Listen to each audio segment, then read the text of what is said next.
말씀 보도록 하겠습니다. 아까 광고 말했지만 우리 다음 주가 요리대회입니다. 우리 요리대회를 하면서 물론 이제 컴피티션, this is competition.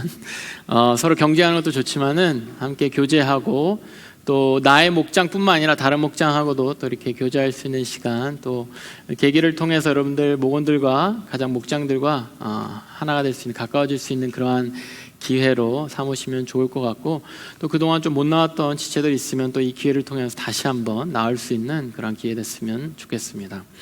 너무 경쟁 승부욕 하지 마시고 이렇게 또 재밌게 저랑 우리 장로님, 우리 부장집사님, 또 우리 이삭 전도사님 함께 아마 심사위원으로 하게 될 거고, 아마 어쩌면 이제 새가족팀도 조인하게 될 것 같은데, 여러분들 하여튼 저희들의 입맛을 잘 파악하셔서 이렇게 좀 재밌게 하면 좋을 것 같습니다.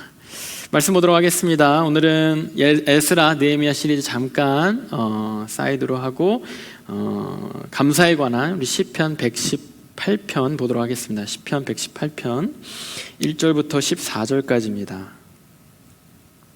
저랑 여러분들 교독하겠습니다. 제가 1절 읽고 여러분들 2절 읽고 14절은 같이 읽도록 하겠습니다. 시편 118편 1절입니다. 여호와께 감사하라. 그는 선하시며 그의 인자하심이 영원함이로다. 말하기를 그의 인자하심이, 이제 아론의 집은 말하기를 그의 인자하심이 영원하다 할지로다.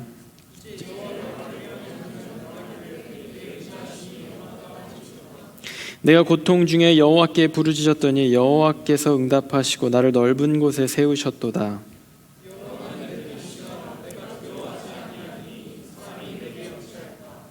여호와께서 내 편이 되사 나를 돕는 자들 중에 계시니 그러므로 나를 미워하는 자들에게 보응하시는 것을 내가 보리로다. 여호와께 피하는 것이 고관들을 신뢰하는 것보다 낫도다.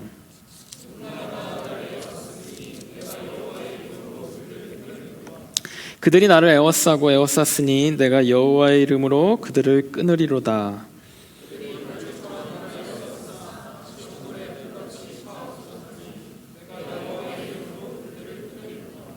너는 나를 밀쳐 넘어뜨리려 하였으나 여호와께서는 나를 도우셨도다. 여호와께서는 나의 능력과 찬송이시요 또 나의 구원이 되셨도다. 아멘. 감사주일이 되니까 아마 감사해야 되겠죠. 우리가 모태신앙인 분들, 오래 신앙생활 하신 분들은 매년 추수감사 시즌이 되면, 한국은 추석인가요? 그러면 감사주일이? 기억이 잘 안 나요. 그 시즌이 되면 1년 동안 하나님께 감사하고 있었던 일들, 감사할 제목들을 막 올려드리고 그러한 기회를 갖게 되죠.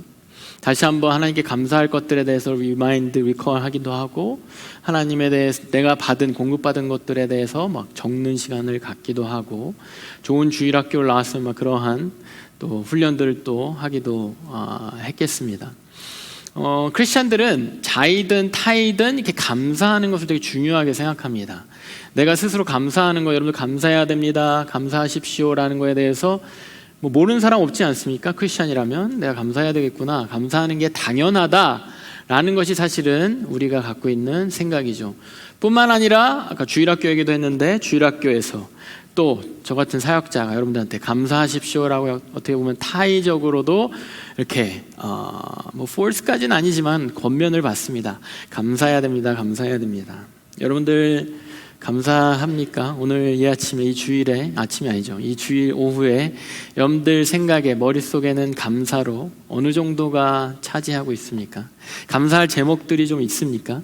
여러분들 감사하면 지금 딱 맞아, 나한테 이런 것들이 감사하지, 항상 이렇게 생각할 때 감사하다, 이런 것들이 감사하다, 참 감사하다, 이렇게 좀 생각이 좀 드십니까?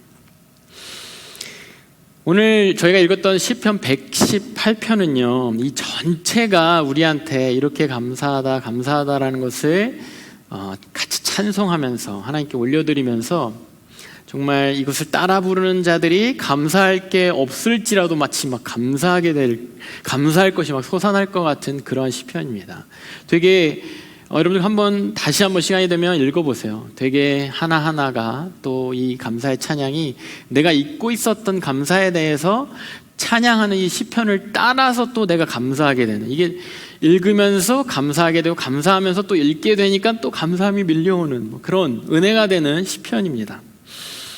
그 본문에 나오는, 오늘 우리가 읽었던 118편에 나오는 이 감사, 우리가 감사해야 됩니다, 여러분들 같이 감사합시다 라는 거에 있어서 우리는 무엇을 감사해야 하는가, 그것을 오늘 좀 보고자 합니다. 물론 우리에게 주신 모든 것들 막 여러 가지, 여러분들이 아까 예배 전에 어떤 것들 놓고 감사의 기도를 드렸는지 모르겠는데, 이게 생겨서 감사하지, 나에게 이런 좋은 일이 있어서 감사하지, 어떤 베네피셜한, 나에게 이익이 되는, 유익이 되는 그러한 일들 뿐만 아니라, 사실은 오늘 본문에서 우리가 봐야 될 것은 근본적으로, 본질적으로 나에게 나의 손에 뭔가 주어지는 것이 없어도 우리가 감사할 것이 있다라는 것을 발견하는 게 오늘 본문에서 우리가 좀 중요한 포인트입니다. 그것을 좀 나누고자 합니다.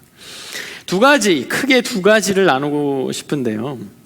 첫 번째, 우리가 감사할 수 있는 이유, 항상 감사할 수 있는 이유, 특별히 내 손에 뭐가 주어지지 않아도 나의 삶에 뭐가 좋은 일, 나의 삶에 유익이 되는 일이 특별히 일어나지 않아도 감사할 수 있는 이유, 첫 번째는요, 하나님의 선하시고 인자하심 때문에 그렇습니다. 오늘 본문이 이렇게 시작하죠. 여호와께 감사하라, 그는 선하시며 그의 인자하심이 영원함이로다, 이렇게 나와 있습니다. 여기서 선하심이라는 표현은 토브라는 표현입니다. 선하심이라는 표현은 토브라고 해서 좋다, 아주 좋다, 아주 여기서 좋으면 되게 막 완벽에 가까운 이러한 표현이거든요. 되게 토브 하면은 좋고 막 행복하고 이러한 것이 토브입니다. 몇 번 설교를 통해서 소개한 단어예요. 하나님이 인간을 창조하시고 세상을 창조하시고 그것을 보시면서 보시기에 좋았더라 할 때 이렇게 토브가 쓰였습니다. 보시기에 너무 좋다, 이거 보니까 내가 창조한 이 세계가 너무 좋다, 그리고 내가 사랑하는 인간들, 내가 사랑하는 여러분들을 보니까 내가 기분이 너무 좋다라고 하나님 표현할 때 토브라는 표현을 쓰셨습니다. 그러니까 너무 좋고 이 좋음이 행복이 된다라는 그러한 정도로 좋음입니다. 인자하심이라는 표현, 여기서 인자하다는 표현을 헤세드의 동사형을 쓰였습니다. 헤세드라는 거 여러분들 들어봤는지 모르겠는데, 헤세드라는 것이 사랑, 축복 이런 것이거든요. 사랑하고 축복하고 또 케어하고 이런 것들의 어떤 궁극적인 단어가 헤세드입니다. 이거에 이제 동사형으로 인자함 이렇게 쓰인 거거든요. 그러니까 보기에 너무 좋고 하나님의 선하심이 우리가 느끼기에 너무 좋고 그 좋다 못해 막 행복해지는 선하심, 그리고 인자하심은 막 그 하나님으로부터 사랑이 느껴지고 하나님부터 축복이 느껴지고 하나님부터 케어가 느껴지는 그 선하심, 그것이 하나님의 여호와의 캐릭터이기 때문에 그것 때문에 우리가 감사할 수 있다라고 표현을 하고 있는 겁니다. 우리는 그 하나님의 그 방향성, 선하신 방향성, 하나님의 인자하신 그 방향성, 우리를 향해 항상 갖고 계시는, 너희를 위해 좋고 싶어, 너희를 좋게 하고 싶어, 너희를 좋은 곳으로, 좋은 환경으로, 너에게 좋은 것으로 주고 싶어, 그리고 너희에게 사랑을 주고 싶어, 너희를 축복하고 싶어, 너희를 케어하고 있어. 이것이 하나님의 그 방향성이기 때문에 그 방향성으로 인해서 우리가 감사할 수 있는 거예요. 그 하나님이 우리에게 있기 때문에. 하나님의 선하시고 이 인자하심은 우리가 이 땅에서 비견할 수 있는 어떤 데모로, 일러스트레이션으로 부모님의 사랑, 부모님의 모습을 떠올릴 수 있습니다. 보통 하나님은 좀 이렇게 남성적으로 표현되기 때문에 아버지를 또 떠올릴 수 있죠. 그 아버지의 이미지, 좋은, 우리에게 아낌없이 주시는, 우리를 케어하시는, 우리를 보호하시는, 지키시는, 사랑하시는 그 아버지의 이미지와 하나님의 이 선하시고 인자하심이 오버랩됩니다. 마태복음 7장 11절에 이런 내용이 있는데요. 너희가 악한 자라도 좋은 것으로 자식에게 줄 알거든 하늘에 계신 너희 아버지께 구하는 자에게 좋은 것으로 주시지 않겠느냐. 마치 자식으로서 아버지에게 막 구하면 좋은 아버지가 막 좋은 걸로 어떻게든 막 해주려고, 베풀어 주려고, 채워주려고, 공급해주려고 막 고민하고 그것을 위해 애쓰는 그런 아버지의 모습처럼 이 땅에 우리의 육신의 아버지, 여러분의 아버지 어떠십니까? 저희 아버지도 돌이켜보면 되게 그런 노력을 많이 하셨던 것 같아요. 어떻게 보면 이렇게 정이 많고 뭐 이렇게 따뜻하고 막 살갑고 이런 느낌은 아니지만 하나하나 아버지의 삶과 그런 것들을 돌이켜보면 어떻게든 나에게 좋은 것으로 주시려고 그렇게 애쓰시고 헌신하시고 또 열심히 삶을 살아내시고 일하시고 그러셨던 것 같습니다. 그러니까 그 아버지, 이 땅의 아버지, 심지어 그렇게 좋지 않은 아버지도 자기 자식에게 어떻게든 좋은 것을 주려고 애쓰는 방향성을 갖고 있듯이 하늘의 하나님은, 우리의 아버지는, 하나님, 아버지 되시는 하나님은 선하시고 인자하신 아버지이기 때문에 그보다 더하면 더했지 덜하지 않다라는 거예요. 이것이 우리 하나님, 우리를 향한 방향성이고 이것 때문에 우리가 감사할 수 있는 거예요. 이것 때문에 우리가 기댈 수 있고 실질적인 도움을 받을 수 있는 겁니다. 하나님의 선하시고 인자하심이 우리에게 확신으로, 우리 아버지는 선하시지, 내가 믿는 하나님은 선하시지, 내가 믿는 하나님은 인자하시지, 이 캐릭터가 나에게 뭐 어떤 베네핏으로 오기 전에 이미 그것이 믿음으로 확신되어지면 아직은 내가 어떠한 응답이 있거나 아직은 내 삶에 어떤 내가 직접적으로 좋은 일이 아직은 일어나지 않을지라도, 아직 내 상황이 온전치 않을지라도 하나님의 선하심과 인자하심이 나한테 확신으로 다가오면요, 하나님을 신뢰할 수가 있어요. 하나님을 믿을 수가 있습니다. 그분을 기대할 수가 있는 거예요. 본문, 우리가 읽었던 본문 8절과 9절에 이렇게 되어 있어요. 여호와께 피하는 것이 사람을 신뢰하는 것보다 나으며 여호와께 피하는 것이 고관들을 신뢰하는 것보다 낫도다.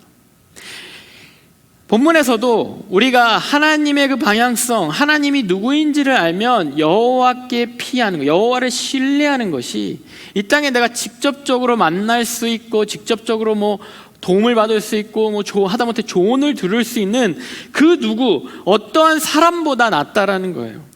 고관들, 어떤 authority가 있고 어떤 파워가 있고 이 땅에서 어떤 권력이 있는 그 사람들보다 하나님을 의지하는 것이 더 낫다라는 거예요. 하나님을 신뢰하는 것이 낫다라는 겁니다. 사실 우리가 읽었던 시편 118편은 다윗이 쓴 시인데, 다윗이 왕이 된 후에, 왕이 된 직후에 쓴 시라고 합니다. 다윗이 왕이 되기까지는 되게 이렇게 평탄하게 막 젊은 날에 인기를 얻고 막 선거를 잘해서 막 유능한 정치인이 돼서 백성들의 막 지지를 얻어서 왕이 된 것이 아니라 되게 어려운 과정을 거쳐서 왕이 됐습니다. 물론 하나님께 기름을 부음 받았는데 어렸을 때 그 이후에는 고난 애프터 고난, 고난 애프터 고난, 막 심지어 자식이 막 자기를 죽이려고까지 하는, 왕이 돼서도 자식이 자기를 죽이려고 하는 그러한 고난 가운데 있었던 것이 다윗입니다. 먼저 선대왕이었던 사울이 자기를 죽이려고 그렇게 애썼던, 그것을 피해 도망 다니느라 정말 이렇게 자기 앞가림도 못하며 살았던 것이 다윗이에요. 비참히 도망자의 신세, 쫓기는 신세로 적국에까지 도망가서 숨어 있어야 했던 그러한 사람이 다윗입니다. 그것들을 회상하면서 그것들 이후에 하나님께서 해주신 나의 삶에 감사가 그래도 가장 중요한, 감사가 나의 삶에 어려운 일 위에 덮여져 있는 나의 마음에 떠오르는 생각이다라고 하면서 지었던 시가 118편인 거예요. 적이 애워싸고 나를 넘어뜨리려고 하고 죽이려고 했던 그러한 상황들을 뛰어넘어서 썼던 시편이 118편입니다. 그렇기 때문에 하나님은 내 편입니다, 하나님 내 편입니다를 6절 7절에 이렇게 써 있거든요. 하나님 내 편입니다. 이게 그냥 하는 말이 아니라 그 모든 역경을, 힘든 거를 고뚫하면서 자기가 직접 경험한 거예요. 하나님 내 편이다, 하나님 내 편이다. 나의 왕이 될 때까지 너무 힘들었는데 그때마다 하나님 내 편 돼주셨다, 내 편으로 나 지켜주셨다, 나 살려주셨다, 여기까지 인도해 주셨다. 이게 그냥 삶의 간증처럼, 경험처럼 이렇게 고백되어지는 내용이에요. 어려운 상황에서도, 힘든 상황에서도 여러분, 내가 친한 사람들을 믿을 만합니까? 어떤 능력이 있는 사람을 믿을 만합니까? 어떤 권력이 있는 사람을 믿을 만합니까? 어떤 물질이 있는 사람을 믿을 만합니까? 여러분들 그러한 인맥들, 고위인들, 우리 사실 되게 인맥이 중요하잖아요. 한국 사회에서 또 인맥이 되게 중요합니다. 누구를 아는가 이거 되게 중요해요. 누구를 알면 되게 어려운 일도 막 쉽게 되고 막 몇 개월 걸려야 되는 일도 막 쉽게 되고, 우린 또 한국 사람으로서 그거 되게 그걸 또 막 찾으려고 그러잖아요. 이렇게 막 뭐 이렇게 심부름을 받으면 뭐 좀 이렇게 해서 처리되게 해주세요라고 어떤 부모님이든 직장에서도 이렇게 되면은 그냥 절차대로 하면은 되는데, 또 절차대로 하면 또 이렇게 기다려야 되는데, 혹시 거기에 누구 아는 사람 없어? 미국 생활 가운데 가장 오래 걸리는 일 중에 하나가 DMV거든요. DMV랑 이 소셜 시큐리티, 뭐 이민 이것이 진짜 오래 걸리거든요. 또 제 친구 중에 DMV에서 일하는 친구가 있고, 제가 아는 형 중에 그 소셜 시큐리티 오피스에서 일하는 형이 있습니다. 이 둘이요, 일하면서 이제 몇 년 꽤 오래 일을 했는데, 일하면서 이제는 속상한 일이지만 한국 사람들한테 자기가 거기서 일한다는 얘기를 안 한다고 그래요. 자기가 일부러 드러내지 않는다고 그래요. 왜? 이게 DMV에서 일한다고 하니까 뭐 좀 처리해달라고 자꾸 옆에서 이것 좀 빨리 좀 되게 해달라고 부탁이 너무 오버웰밍하게 계속 부탁한다고 그래요. 소셜 시큐리티 오피스에서 막 이렇게 뭐 어떻게든 이거 도와달라고 어떻게든 옆으로 비집고 들어가서 이렇게 좀 한 몇 개월 걸리는 기다려야 되는데 그거 좀 빨리 되게 해달라고 하는 부탁을 너무 많이 받으니까 이제는 자기가 그런 데서 일한다고 오히려 밝히지도 않고 숨기고 그런다고 합니다. 얼마나 이것도 안타까운 일입니까? 뭐 그러면 안 된다고 생각하죠. 우리 또 여러분들 다 그럴 거예요. 딱 때가 되면 어떻게든 아는 사람 통해서 빨리 되거나, 아는 사람 통해서 이것이 되게 하거나, 아는 사람 통해서 좀 싸게 되거나, 이것이 우리의 기쁨 아닙니까? 그런 것들을 의지하지 않고 하나님을 의지하라고 하는 거예요. 어떤 사람들보다, 어떤 인맥보다 믿을 만한 분이 하나님이라는 겁니다. 본문 5절에 내가 고통 중에 여호와께 부르짖었더니 여호와께서 응답하시고 나를 넓은 곳에 세우셨도다. 고통 중에도 부르짖을 때 여호와께 부르짖으라는 거예요. 힘든 일이 있으면 원망이 올라오는데 그 원망조차도 하나님께 쏟아내라는 겁니다. 왜냐하면 하나님은 선하시고 인자하시기 때문에, 우리 고통에 대해서, 어려움에 대해서 모른 척 하실 분이 아니시기 때문에, 그리고 결국 우리를 넓은 곳으로, 내가 좁고 비좁고 갇혀있는 막막한 그런 상황 가운데 내가 앞으로도 뒤로도 나아갈 수, 전진하거나 뒤로 가거나 옆으로 가거나 할 수 없는 그러한 상황 가운데서 나를 넓은 곳으로 인도하실 분이 그 하나님이시기 때문에, 그것을 우리 이 오늘 본문을 지은 다윗이 삶을 통해서 고백하고 있습니다. 다윗이 지은 다른 시편이 있는데, 다른 시편에서 이렇게 표현하고 있습니다. 시편 42편 9절에서 10절 이런 내용이 나옵니다. 내 반석이신 하나님께 말하기를 어찌하여 나를 잊으셨나이까? 내가 어찌하여 원수의 압제로 말미암아 슬프게 다니니까 하리로다. 내 뼈를 찌르는 칼같이 내 대적이 나를 비방하여 늘 내게 말하기를 네 하나님 어디 있느냐? 네 하나님 어디 있느냐 하는도다. 이게 우리가 느끼는, 힘들 때 느끼는 거 아니에요? 살면서 안 풀리는 일 있을 때, 내 살면서 내가 예상하지 못하는, 내가 감당할 수 없는 어려움과 슬픔이 다가올 때 하나님 어디 있으세요? 내가 너무 힘든데 하나님 날 잊으셨습니까? 내 삶에 되는, 아니 이것 좀 그래, 어려운 일 하나 정도 있을 수 있어, 이거 좀 감당하려고 하니까 좀 나아지지 않고 오히려 더 큰 일이 나에게 생기고, 이것 좀 되려고 하니까 또 더 큰 어려움이 나에게 다가오고, 이것 좀 되려고 하면 더 큰 시험이 다가오고, 하나님 저 잊었어요? 아니 하나님이 있다면 제 삶에 어떻게 이런 일들이 일어날 수 있습니까? 여러분들 삶뿐만 아니라 여러분들이 누군가의 삶을 볼 때 이런 질문들 많이 해요. 목장 모임 통해서. 아니 하나님 살아계시면 어떻게 저런 일들이 일어날 수 있어요? 하나님 살아계시면 저 크리스찬들한테 어떻게 저렇게 어려운 일들이 계속해서 일어날 수 있어요? 크리스찬들 저렇게 죽어가는데 뭐 그거 그냥 두실 수가 있어요? 하나님 살아계신 거 맞아요? 잊어버린 거 아닙니까? 뿐만 아니라 그것을 그냥 내가 그래도 어렵게 신앙생활하는 걸 옆에서 지켜보고 있던 다른 사람들이, 안 믿는 사람들이 비웃어요. 거 봐라, 뭐 하나님 있는 거 맞아? 야 하나님 세상을 사랑하는데 뭐 이렇게 이럴 수가 있냐? 하나님 너를 사랑하신다면서 뭐 이렇게 너의 삶에 이렇게 안 좋은 일만 일어나냐? 사람들이 비웃는 게 어떻게 표현되냐면 내 뼈를 찌르는 칼 같대요. 여러분들 팩폭을 당하면 뼈를 찔리는 그런 느낌이 듭니다. 이게 나도 알아요. 나도 알고 나도 막 의심이 드는데 그 의심을 주위에서 쑥 더 찔러주죠. 하나님 있는 거 맞나? 옆에서 하나님 있는 거 맞아? 라고 이렇게 더 쑥 찔러주죠. 나의 삶은 왜 이렇게 힘들지? 너의 삶은 왜 이렇게 힘드니? 더 찔러주죠. 이러한 일들이 우리 가운데, 우리 삶 가운데 일어나면은 정말 믿음이 생기지 않습니다. 괴롭습니다. 그런데 이 다윗이요, 바로 그 다음 구절에 이렇게 이러한 고백, 이러한 노래를 합니다. 내 영혼아, 네가 어찌하여 낙심하며 어찌하여 내 속에서 불안해하는가? 너는 하나님께 소망을 두라. 나는 그가 나타나 도우심으로 말미암아 내 하나님을 여전히 찬송하리로다. 지금 보면 이 구절을 가만히 보면요, 상황이 해결된 게 아니에요. 상황이 하나님이 그래서 하나님 내가 너무 힘든데 막 나를 주위에 나를 하나님을 안 믿는 자들은 나를 막 공격하는데 하나님이 나의 상황을 좋게 하셨도다, 너무 감사하다라는 표현이 아니라 여기에서 상황은 그대로인데 다윗이 뭘 하고 있냐면 영혼한테 명령하고 있어요. 내 영혼아, 자기 영혼한테 명령하고 있어요. 내 영혼아, 내가 어찌하여 낙심하느냐? 내 속에서 불안해하느냐? 너 왜 낙심해? 너 왜 좌절해? 너 왜 불안해? 왜 하나님 없다고 자꾸 의심해? 라고 스스로가 스스로에게 막 명령하고 있는 거예요. 다윗이 이러한 모습을 보여주는 거예요. 적들은 아직 그대로 있고 자기를 죽이려는 칼끝은 창끝은 그대로 내 목에 있는데 거기에서 내 믿음이 흔들리고 하나님 나 잊었나? 하나님은 나 버려두시나? 하나님 있는 건 맞나? 라는 자기 생각이 드는 그 생각 가운데 영혼한테 갑자기 선포하는 거예요. 왜 낙심하니? 왜 불안하니? 왜 걱정하니? 어디다 소망을 두어야 돼? 하나님에게 소망을 두라.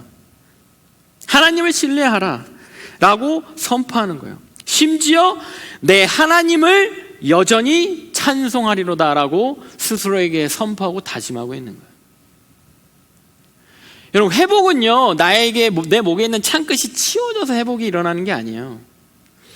회복은요, 내가 갖고 있는 병이 나아져서 건강해져서 내 몸이 건강해져서 회복이 일어나는 게 아니에요.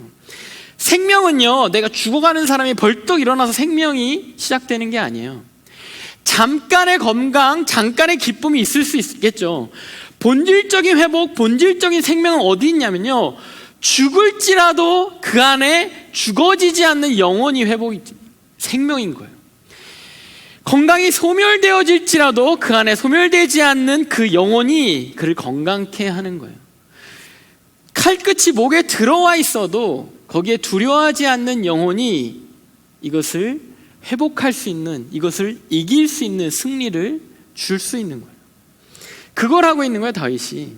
상황이 아무것도 나아지지 않는데 영혼을 깜짝 놀라게 영혼한테 이렇게 다그치는 거예요. 정신 차려. 내 영혼아, 정신 똑바로 차려. 뭘 불안해? 무엇을 불안하느냐? 무엇을 염려하느냐? 여기에서 여전히 날 도우시고 이거 가만히 나를 가만히 두지 아니하시는 선하신 하나님이, 인자하신 하나님이 나와 함께 하고 있는데 어디에 소망을 두려고 하느냐? 이 창끝이 치워지는 그 좀 나아지는 상황, 병이 낫는 이 조금 나아지는 상황, 죽어가는 사람이 조금 살아나는 그 잠깐의 그 어차피 죽을 건데 그 상황, 거기에 소망을 두느냐? 아니면 그 영혼을 붙잡고 나의 영혼을 붙잡고 절대 포기하지 아니하시는 그 하나님께 소망을 두느냐? 그것 때문에 우리 소망을 둘 수 있고 오히려 찬송할 수 있다라고 하는 겁니다. 그렇기 때문에 하나님을 신뢰할 수 있다는 겁니다. 그렇기 때문에 오늘 그 맥락을 같이 하는 시편 118편이 하나님께 감사할 수 있다라고 하는 거예요. 여러분들, 하나님은 선하고 인자하심을 잊지 말기 바랍니다. 그리고 이것이 의심될 때, 흔들릴 때 여러분들 해야 될 게 뭐예요? 영혼에게 선포하는 거예요. 영혼에게 정신 차리라고 명령하는 거예요. 내 영혼아, 정신 차려라. 하나님을 신뢰하라 라고 하는 겁니다. 두 번째는요, 우리가 감사할 수 있는, 본질적으로 감사할 수 있는 이유 두 번째는요, 우리가 갖고 있는 하나님의 이름 때문에 그렇습니다. 본문 11절과 12절 이렇게 나와 있습니다. 그들이 나를 에워싸고 에워쌌으니 내가 여호와의 이름으로 그들을 끊으리로다. 그들이 벌들처럼 나를 에워쌌으나 가시덤불에 불같이 타 없어졌나니 내가 여호와의 이름으로 그들을 끊으리로다. 지금 여호와의 이름으로 이 시편 기자가, 다윗이 선포를 하고 고백을 하고 있는 거예요. 내가 감사할 수 있는 이유는 아직도 적들이 있는데, 아직도 적들이 벌떼같이 나한테 몰려와 있고 붙어 있는데, 내가 감사할 수 있는 이유는 나한테 여호와의 이름이 있기 때문에 여호와의 이름으로 그들을 끊을 수 있다라는 거예요. 여호와의 이름으로 실제적으로 그들을 이길 수 있다라는 거예요. 여러분들, 주님의 이름, 하나님의 이름, 특히 예수 그리스도의 이름에 능력이 있다는 걸 제가 몇 번 말씀드렸죠. 이거 우리가 알아야 합니다. 예수 그리스도의 이름에 능력이 있습니다. 예수 그리스도의 이름으로 적들을 끊는다. 이게 무슨 의미냐면요, 마가복음 16장 17절과 18절에 이렇게 나와 있습니다. 믿는 자들에게는 이러한 표적이 따르니 곧 그들이 내 이름으로, 예수 그리스도의 이름으로 귀신을 쫓아내며 새 방언을 말하며 뱀을 집어올리며 무슨 독을 마실지라도 해를 받지 아니하며 병든 사람에게 손을 얹은즉 나으리라 하시더라. 사도행전 16장 18절에 바울이 심히 괴로워하여 돌이켜 그 귀신에게 이르되 예수 그리스도의 이름으로 내가 내게 명하노니 그에게서 나오라 하니 귀신이 즉시 나오니라. 여러분, 이게 약간 주문 같은 거예요. 여러분, 그냥 신비주의는 아니거든요. 근데 여러분 괜찮습니다. 그냥 주문이라고 외우세요. 주문이라고 생각하세요. 여러분들 삶 가운데 어려운 일이 있습니까? 여러분 삶 가운데 두려움이 있습니까? 여러분 삶 가운데 심지어 막 귀신 들린 자를 만납니까? 그러면 딴 거 필요 없어요. 예수 그리스도 이름으로 나와라. 예수 그리스도 이름으로 물러가라. 이거 그냥 주문처럼 외우시기 바랍니다. 한번 할까요? 예, 한번 합시다. 자, 따라하겠습니다. 예수 그리스도의 이름으로, 좀만 더 세게. 예수 그리스도의 이름으로 물러가라. 이거 외우세요. 그냥 너무 힘들 때, 마음이 우울해질 때, 여러분 생각에 잡생각이 들 때 외우세요. 이거 뭐 신비주의 아니에요. 그런데 왜 이거 외우라고 하고 왜 이거 써먹으라고 하냐면, 예수 그리스도라는 이름에 하나님이 권세를 주셨기 때문에 그렇습니다. 빌립보서 2장에 보면은 모든 이름 위에 뛰어난 이름을 주사, 예수 그리스도에게 모든 이름 위에 뛰어난 이름을 주사라고 하셨거든요. 그냥 그 이름, 그냥 그 문자를 말하는 게 아니에요. 부족과 같은 내용을 말하는 것이 아닙니다. 하나님이 예수 그리스도를 주셨을 때, 이 땅에 우리에게 주셨을 때, 지금 예수 그리스도가 피지컬리 우리와 함께 하시지 않잖아요. 그죠?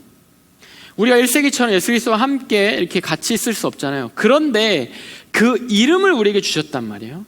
사도행전 16장 18절이 사도 바울이 한 게 뭐냐면, 물론 바울 대단한 사도이죠. 그런데 바울이 무슨 마술사나 무슨 흑마법을 쓰는 사람이 아니라, 바울이 한 건 그리스도의 이름으로 귀신을 내쫓은 거예요. 자기를 계속 바들하고 귀찮게 하고 방해하고 사역을 막 망가뜨리려는 그 귀신 들린 자한테 왜 저러지? 막 이러면서 바울이 한마디 딱 한 거, 예수 그리스도의 이름으로 물러가라. 귀신아 나와라. 그러니까 나온 거예요. 바울이 뭐 영험한 능력이 있어서 신내림을 받아서가 아닙니다. 물론 성령에 사로잡힌 그 바울이 예수 그리스도 이름으로 선포했을 때 그 일이 일어난 거예요. 바울만 되는 게 아니라 우리들도 되는 겁니다. 여러분들 되는 겁니다. 예수 그리스도 이름을 진심으로 믿고 그 능력이 예수 그리스도 이름 안에 있다는 것을 신뢰하고 믿고 선포할 때 그런 기적이 일어나는 거예요. 마가복음 16장에 예수님이 스스로 약속하신 것이 그거라는 거예요. 귀신을 내쫓고 새 방언을 말하고 뱀을 집어올리고 무슨 독을 마실지라도 해하지 않고 병든 사람에게 손을 얹으면 낫는다. 근데 이거 여러분들 뭐 증명하려고 막 이거를 해보려고 집에서 예수 그리스도 한 10번 외치고 독을 마시면 안 됩니다. 여러분, 그러라고 주신 이름이 아니에요. 정말로 도움이 필요한 그 순간에, 정말로 내가 복음 가운데, 하나의 이름 가운데, 나의 삶 가운데 닥쳐오는 그 위기 가운데 선포하면 반드시 하나님이 그 이름 때문에 그런 도움을 주시겠다라는 그 약속인 거예요. 베드로와 요한이 성전으로 기도하러 올라가는 길에 그 성전 앞에 그 게이트에 안진뱅이, 걷지 못하는 안진뱅이가 이렇게 있습니다. 그 사람은 걷지 못하고 일을 할 수 없었을 테니까 구걸을 하는 거예요. 베거였던 거예요. 그 사람, 지나가는 사람들한테, 막 교회 문 왔다 갔다 하는 사람들한테 달라고 하는 거죠. 뭐 이렇게 먹을 거라도, 아니면 돈을 좀 주십시오라고 항상 구걸하는 자예요. 베드로 요한이 거기 계속 교회 왔다 갔다 할 거 아니에요. 왔다 갔다 할 때마다 보고 안타깝다, 안쓰러워하고 뭐 그랬겠죠. 그런 가운데 그 구걸하는 이 안진뱅이, 일어날 수 없는 걷지 못하는 이 자에게 이렇게 예수님의 마음을 가지고 이렇게 선포합니다. 사도행전 3장 6절에 베드로가 이르되 은과 금은 내게 없거니와, 돈이 없습니다. 그런데 내게 있는 이것을 내게 주노니 나사렛 예수 그리스도의 이름으로 일어나 걸으라 하고, 예수 그리스도의 이름으로 일어나 걸으라 하고. 그러니까 어떻게 됐겠어요? 일어나 걸었어요. 일어났습니다. 그리고 이 안진뱅이였던, 걷지 못했던 자는 일어나서 너무 기뻐서 그 성전으로 들어가서 하나님께 막 찬송하고 감사를 올려드렸어요. 이때만 일어나는 일입니까? 이때만 일어날 수 있는 일이에요? 예수님의 이름에 유효기간이 있습니까? 유통기한이 있습니까? expiration day가 있어요? AD 1000년 이전에는 유통기한이 좀 있어가지고 예수님 이름이 좀 이렇게 힘이 좀 있었는데 1000년 이후에는 조금 힘듭니다. 특히 2000년대는 좀 많이 힘들어요. 이겁니까? 예수님의 이름이? 아니에요. 예수님의 이름은 이 세상 끝날까지 예수님 이름 가운데 능력이 있는 거예요. 예수님 이 땅에 다시 오실 때까지 능력이 있는 겁니다. 예수님의 이름은 그냥 이름이 어떤 그 선지자의 이름이 아니라, 예수님의 이름은 그냥 어떤 성인의 이름이 아니라, 예수님의 이름은 어떤 그냥 천사의 이름이 아니라 유통기한이 없는 이 세세토록 영원하실 그 이름이에요. 우리에게 주어주신, 우리 보고 사용하라고, 우리 보고 신뢰하라고, 우리 보고 그 이름의 능력을 믿으라고 주신 이름입니다. 병원 갈 때 여러분 어떤 병원 가세요? 병원을 제가 많이 안 다녀봐서 잘 모르는데, 그냥 저는 아프면 그냥 아무 가까운 병원을 가거든요. 근데 이제 병원이 많단 말이에요. 제가 어렸을 때도, 한국에 있을 때는 병원이 많잖아요. 막 개인 병원도 많고, 뭐 동네마다 막 소아과, 치과 막 너무 많잖아요. 근데 어떤 병원을 사람들이 자꾸 가냐면 그 병원에 의사 선생님의 이름이 유명하면 거기를 줄 서서 막 가요. 이 원장님, 이분, 뭐 심지어 막 아침마당 TV에 나왔어, 이러면 뭐 거의 뭐 끝이죠. 제가 어렸을 때, 지금은 좀 티가 안 나는데, 약간 이쪽에 피부에 좀 약간 피부가 이렇게 점 같은 게 이렇게 있었어요. 진하게. 그래가지고 조금 이게 하여튼 촌스러워 보였어요. 그러니까 피부 여기가 이렇게 안 씻은 것 같기도 하고, 여기만 좀 꺼무잡잡하게 탄 것 같기도 하고, 뭐 이래가지고 저희 어머니가 굉장히 그게 속상하셨나 봐요. 제가 어렸을 때 한 8살, 뭐 9살 이때인 것 같은데. 그래가지고 그거를 낫게 하려고 뭐 이렇게 피부과나 뭐 이런 걸 다니는데, TV에서 한 어떤 피부과 원장님이 저랑 비슷한 증세를 가지고 얘기하시고 그것이 나을 수 있다라는 시술법을 소개하시면서 굉장히 유명해지신 원장님을 TV에서 보신 거예요. 그래서 그분을 찾아서 저희 집에서 막 버스를 타고 뭐 하고 되게 어렵게 가서 그분에게 가는 거예요. 그런데 가면 또 바로 만날 수나 있습니까? 막 몇 달 전에 예약을 걸고 상담을 받고, 상담은 또 그분이 안 해줘요. 뭐 이렇게 간호사분이나 뭐 이렇게 다른 분이 해주잖아요. 그러면 그거 하고 겨우겨우 해서 그분을 만나는 거예요. 그분 만나서 딱 5분 10분 뭐 했냐면 드라이아이스로 여기를 지졌어요. 드라이아이스로 이렇게 얼굴을. 그래가지고 피부를 뭐 이렇게 죽이는 뭐 그러한, 모르겠어요. 제 어렴풋한 기억에 막 이렇게 드라이아이스 막 김이 막 나고 있고, 제 얼굴에 막 이렇게 뜨거웠던 그러한 기억이 있습니다. 그냥 그거 한번 딱 해주고 이분은 또 사라져요. 뭡니까? 이분 5분 만나려고 그 몇 개월을 기다리잖아요. 왜? 이 의사 선생님의 명성이 있기 때문에, 이 의사 선생님의 명성에 신뢰를 하기 때문에, 내가 저분을 만나서 저분에게 치료를 받으면 나을 거라는 그것을 믿기 때문에 동네 피부과 안 가잖아요. 저분을 꼭 만나야겠는 거잖아요. 우리에게 주어주신 그 예수 그리스도의 이름의 명성은 이 모든 세계 우주의 만물 위에 있는 명성이거든요. 근데 우린 그 명성에 대해서 되게 쉽게 간과해요. 아, 예수님, 그저 예수 그리스도 맞아요. 예수님 맞죠. 그러면서 자꾸 그냥 이름 없는 병원에 자꾸 가요. 자꾸 대충 가서 그때그때 인스턴한 치료 받으면서 만족해해요. 내 삶의 문제를 가지고. 본질적인 치료, 본질적인 치유법을 갖고 있는 온 우주 위에 계신 명성을 가진 그 이름을 우린 찾아가기를 더디하고 그것을 신뢰하지 않을 때가 많다라는 겁니다. 시편 9편 10절 이렇게 나와 있습니다. 여호와여, 주의 이름을 아는 자는 주를 의지하오리니 이는 주를 찾는 자를 버리지 아니하심이니이다. 거꾸로 보면요, 주를 찾는 자를 버리지 아니하심을 아는 자는 주를 의지할 거라는 거예요. 근데 우리 주님의 이름을, 예수님의 이름을, 하나님의 이름을 의지하지 않잖아요. 그 말은 뭐냐면 알지 못하는 거예요. 우리는 하나님에 대해서 제대로 알지 못하는 거예요. 하나님의 이름의, 예수 그리스도의 이름의 능력에 대해서 알지 못하는 거예요. 알려고 하지 않을지도 모르겠습니다.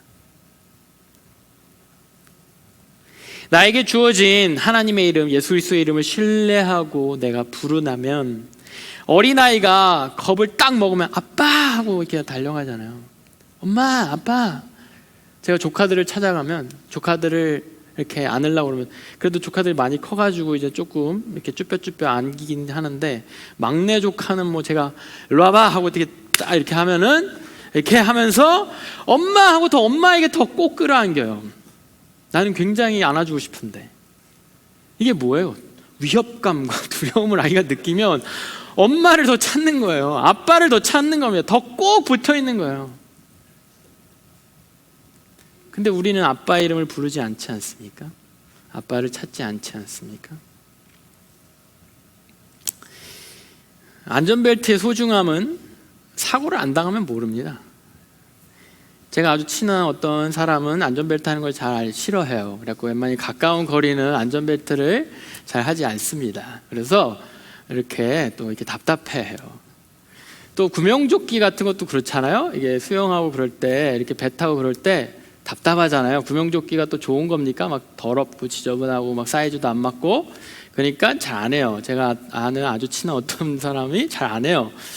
그래가지고 물에 빠지기도 하고 뭐 이렇게 어려운 일을 당하기도 했는데, 물에 빠지지 않으면 구명조끼의 의미를 잘 몰라요. 그냥 귀찮고 사이즈 안 맞고 더럽고 불편한, 사진 찍으면 되게 이상하게 나오는 그러한 그런 것일 뿐이죠. 안전벨트도 그냥 답답하게 하고 나를 쪼이는 그냥 그러한 줄일 뿐이죠. 천조가리일 뿐이죠. 그런데 사고가 나면 사고의 딱 순간에 사고를 막 차가 토랄될 정도로 사고가 나는데 그 안에 운전자가 멀쩡할 때가 있어요. 안전벨트 때문에. 그때가 되면 알아요. 물에 빠져서 막 몸에 막 다리에 쥐가 나고 헤엄을 못 쳐도 막 큰 파도가 몰려와도 그냥 구명조끼에 그냥 이렇게 있으면은 둥둥둥 떠서 구출될 때까지 계속해서 살아있을 수 있어요. 예수 그리스도 이름은 그래요. 여러분들, 우리가 삶 가운데 예수 그리스도 이름 부르지 않잖아요. 예수님의 존재가 느껴지지 않잖아요. 그런데 하나님의 도우심이 안전벨트처럼 우리를 꽉 이렇게 잡고 있는 거예요. 아, 하나님 귀찮아요. 내가 사는데 뭐 이렇게 귀찮아요. 아, 하나님 너무 올드 패션이에요. 누가 요즘 그렇게 삽니까? 요즘 더 이렇게 프리해요, 주님. 누가 율법대로 삽니까? 하나님 사이즈 안 맞아요. 요즘 시대에 안 맞아요, 주님. 근데 우리들 삶 가운데 어려움이 있으면 그것을 느끼게 됩니다. 우리가 그것을 붙잡아야 된다는 것을 느끼게 돼요. 근데 그것을 모르고 우리가 계속해서 벨트 매는 것을 간과한다면, 구명조끼 입는 것을 간과한다면, 그 결국에 어려운 순간에 우리는 크게 고통 가운데 빠질 수 있는 겁니다. 비행기 타면 그 안내방송 나오잖아요. 안내방송 나올 때 딱 이렇게 뭐 밑에 이렇게 구명조끼 입고 위에 뭐 산소 마스크 떨어지고 구명조끼 입잖아요. 그 구명조끼에 비행기용 구명조끼 어떻습니까? 딱 이렇게 플랫한 거잖아요. 딱 결정적인 순간에 뭐 해야 돼요? 비행기 타보셨어요, 여러분? 결정적인 순간에 딱 줄 땡기면 인플레이 딱 되면서 이게 구명조끼가 빵빵해지잖아요. 여러분, 예수 그리스도 이름을 부르는 건 이런 거와 같아요. 줄 딱 땡기는 거예요. 여러분들 삶에 어려움이 있을 때 하나님이 여러분들 가운데 있거든요. 하나님이 여러분들 삶 가운데 성령 하나님이 여러분들 잡고 있거든요. 그때 여러분 줄 딱 땡기는 거예요. 주님 하고 부르시는 거예요. 예수님 하고 부르짖는 거예요. 그럼 줄 딱 땡기면 구명조끼 인플레이 딱 되면서 여러분들 든든하게 보호하시는 거와 같은 겁니다. 교회에서는 왜 이렇게 절기 때만 되면 감사하라고 할까요? 저도 오늘 여러분들에게 감사하라고 지금 강요하고 있습니다. 감사 좀 하세요. 하나님이 선하시고 인자하심 좀 알아드리고 감사하세요. 여러분들이 갖고 있는 예수 그리스도라는 이름에 능력이 있는 것 때문에 여러분 좀 감사하세요. 여러분들 좀 나무라고 있는 겁니다. 왜 이렇게 감사하라고 하는 걸까요? 우리에게 주어진 것들, 하나님으로부터 주어진 그런 공급들, 이런 것들에게 자꾸 리마인드하고 감사하지 못하면, 나에게 있는 하나님이란 존재에 대해서 감사하지 못하면 반대의 것들이 보여요. 없는 것들에 대해서 내가 없는 것들이 자꾸 보이고 집중되기 시작하거든요. 이것만 있으면 좀 나아질 것 같은데, 이것만 있으면 좀 행복해질 것 같은데, 이것만 있으면 내가 조금 더 잘 될 것 같은데, 풀릴 것 같은데, 이것만 있으면 나도 좀 괜찮게 살 수 있을 것 같은데, 여기에 자꾸 집중하게 되거든요. 여기에 자꾸 아쉬움이 생기거든요. 하나님이 이거 왜 안 주시지? 이거 왜 나에게 안 허락하시지? 원망이 자꾸 생기거든요. 이게 사실 언제부터 그랬냐면요, 우리가 에덴 동산에 있을 때부터 그랬습니다. 에덴 동산이라는 게 뭐냐면요, 우리한테 다 주어진 거예요. 에덴 동산이 여기 보테니컬 가든이나 헌팅턴 라이브러리 정도의 그냥 그런 가든이 아니라, 지금으로 치면 그냥 어떤 지구의 어마어마한 그러한 포지션이었을 거예요. 그 에덴 동산에 모든 것들이 주어졌어요. 여러분들, 이 미국 땅에 있는 모든 것들이 여러분한테 주어졌다고 생각하세요. 미국 땅에는 모든 것들이 여러분들이 주어졌어요. 여러분들 원하면 아무 때나 뉴욕에 가장 좋은 호텔 가서 여러분 마음껏 지내도 돼요. 여러분 원하는 차, 미국 땅에 있는 원하는 차 여러분들 원하는 거 타도 돼요. 그런 느낌인 거예요. 원하는 음식 아무거나 먹으면 돼요. 미국 전역에 있는 게 여러분들 주어진 거예요. 그 중에 딱 하나 선악과가 딱 하나 있었거든요. 모든 것이 주어지고 딱 하나 선악과만 하나님이 이것만 지켜라고 주신 거거든요. 그런데 인간이, 우리가 뭘 보냐면, 나에게 주어진 음식과 나에게 주어진 차와 주어진 호텔과 이 모든 것들 가운데 계속 누리다가 어느 순간 그것이 당연해지다가 어느 순간 선악과에게 딱 걸리는 거예요. 왜 나한테 선악과는 안 줬지? 왜 나한테 이거는 허락 안 하셨지? 그러면서 이거를 맴도는 거예요.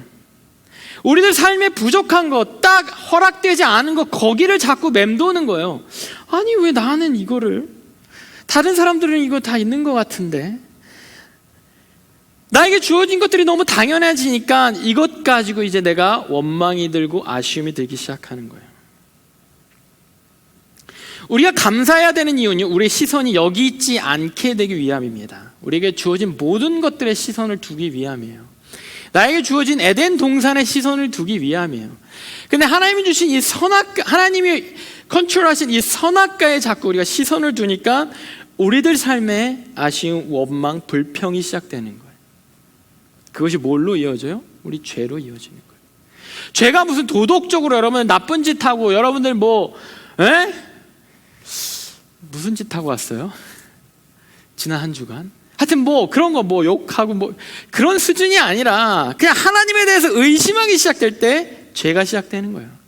하나님에 대해서, 하나님이 여러분들이 허락하신 것들에 대해서 아쉬움과 불평이 시작할 때 죄가 시작되는 거예요. 오늘 목장문 교제에서도 보게 될 텐데, 이스라엘 백성이 하나님에 대해서, 하나님 왜 광야에 왜 여기 우리 오게 해줘가지고 왜 우리 힘들게 합니까? 불평할 때 거기서 죄가 시작되는 거예요. 대단히 뭐 잘못한 일이 도덕적으로 잘못된 그런 것이 아니라, 감사의 결핍은 우리를 죄의 자리로 나아가게 되는 거예요.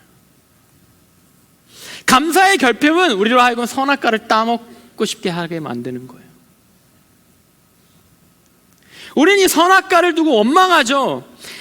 아니, 하나님이 왜 선악과를 두셨어요? 없애지. 그럼 죄 안 지을 텐데. 제가 이렇게 막 마루에 다니다가 제가 막 성격도 급하고 제가 막 이렇게 한 가지를 하는 스타일이 아니에요. 막 이것저것 하면서 막 이렇게 물을 마시면서 카톡을 하면서 막 이동을 해요. 그러면 이렇게 저희 집에 있는 낮은 테이블 있잖아요. 테이블이 내가 딱 부딪혀요. 그 딱 테이블 높이가 어디냐면 여기 딱 신 있죠. 정강이 여기. 거기가 딱 부딪히면, 무의식 중에 세게 가다 딱 부딪히면 얼마나 아픈지 아세요? 그때 나도 모르게 되게 거룩하지 않은 언어가 제 입을 통해서 나오고, 누가 테이블 여기다 뒀어? 이렇게 원망이 된단 말이에요. 누가 선악과 여기다 뒀어? 사실 선악과는요, 감사의 제목이 되어야 돼요. 하나님이 선악과를 두신 이유는 하나님 보는 거예요. 어디를 가든지 선악과가 중앙에 있었거든요. 동산 중앙에. 어디를 가든지 선악과를 보면서, 아, 하나님, 이거 내가 다 해도 되는데, 내가 내 마음대로 막 해도 되는데, 아, 하나님, 아, 맞아, 내가 그냥 자연스럽게 생긴 존재가 아니지, 내가 우연히 생긴 존재가 아니지, 아, 하나님 창조한 거지. 아, 여기에 내가 다 컨트롤해야 되는, 여기에 에덴 동산에 내가 다 컨트롤할 수 있는, 누릴 수 있는 권리와 책임이 나한테 있는데, 나에 대한, 이 우주에 대한 권리와 책임을 갖고 계신, 컨트롤을 갖고 계신 분이, 아, 하나님. 하나님의 존재를 나한테 계속 리마인드하는 게 사실 선악과인 거예요. 감사의 제목이어야 돼요. 막 먹고 내가 마음대로 막 살았는데, 아, 하나님. 이게 보이는 거거든요. 사실은 감사해야 되는데 그것이 원망의 제목이 되는 거예요. 만들지 말지. 불평의 제목이 되는 거예요. 성경이 우리한테 감사의 매트리얼이 돼야 되는데, 신앙생활 오래 하신 분들, 모태신앙 하신 분들은 아마 공감할 거예요. 멀리 못 가요. 나도 좀 자유롭게 엇나가고 싶은데 멀리 못 가요. 이 성경이 나를 붙잡고 있는 알 수 없는 이 끈이 있어. 나도 좀 망가지고 싶은데, 나도 좀 막 나가고 싶은데, 나도 망가질 테야. 망가지고 싶은데 멀리 못 가요. 계속 바들대. 너무 짜증나. 근데 그것이 감사해야 돼요. 성경은 왜 우리한테, 크리스천한테 뭐 하지 말라, 이거 하지 말라, 저거 하지 말라, 아니, 술도 마음 편하게 못 마시게 해. 담배도 마음 편히 못 피게 해. 세상 사람들 다 하고 싶은데, 다 하고 싶은 대로 다 하는데, 마음껏 욕심내고 야망을 쫓아 막 사는데, 성경은 이렇게 자꾸 이렇게 태클을 걸어, 브레이크를 걸어. 선악과는 왜 눈에 자꾸 밟혀? 그것이 원망의 제목이 아니라 하나님이 나를 케어하시고, 하나님이 나를 컨트롤하시고, 하나님이 나를 붙들고 계신다는, 잡고 계신다는 그 하나님의 표현인 거예요. 우리에게 감사의 제목이 돼야 되는 겁니다. 우리가 감사에 집중한다는 이 의미는요, 우리가 감사를 다시 회복하고 감사해야 할 것들에 집중한다는 의미는요, 죄로부터 나를 다시 회복시킨다는 의미인 거예요. 내 삶에 죄된 삶, 내가 주인이 돼서 선악과가 짜증나게 여겨졌던, 불평스럽게 여겨졌던 내 삶, 거기에서 내가 다시 하나님께로 돌아오는 거예요. 아, 선악과 하나님의 컨트롤이지. 하나님이 컨트롤하시고 나를 창조하시고 나를 케어하시고 나를 지켜보신다는 표현이시지. 그걸로 돌아온다라는 거예요. 내가 감사하면 감사할수록 여러분 죄로부터 멀어집니다. 왜? 하나님으로 가까워지니까. 하나님의 주신 것들, 하나님의 존재, 하나님의 선하심, 하나님의 인자하심, 하나님 예수 그리스도의 이름에 내가 집중하게 되니까 그것이 나를 죄로부터 멀어지게 만든다는 거예요. 죄는 뭐예요? 하나님으로부터 멀어지는 거. 너무 심플한 수학 아닙니까? 하나님으로부터 멀어지는 것이 죄라면 하나님으로 가까워지는 것은 죄로부터 멀어지는 겁니다. 여러분, 죄 안 지려고 애쓰지 마세요. 안 됩니다. 여러분, 결단하지 마세요. 여러분들 내일부터는 남은 올해 새해 New Year's Resolution 하지 마세요. 안 믿어요. 이걸 끊겠어! 안 믿어요. 한 1월 말쯤에 다시 시작하게 될 겁니다. 그거 말고 감사함으로 하나님으로 그냥 집중하세요. 하나님께 더 가까이 가세요. 그것이 우리를 죄로부터 멀어지게 하고, 그것이 내 안에 잃어버렸던 하나님에 대한 사랑, 하나님에 대한 마음을 회복하게 되는 그러한 길이 될 것입니다. 감사의 주를 맞이한 오늘, 전 또 여러분들에게 감사하라고 강요하고 싶습니다. 그럴 만한 가치가 있는 것이 감사이기 때문에 그렇습니다. 찬양팀 나와주시죠.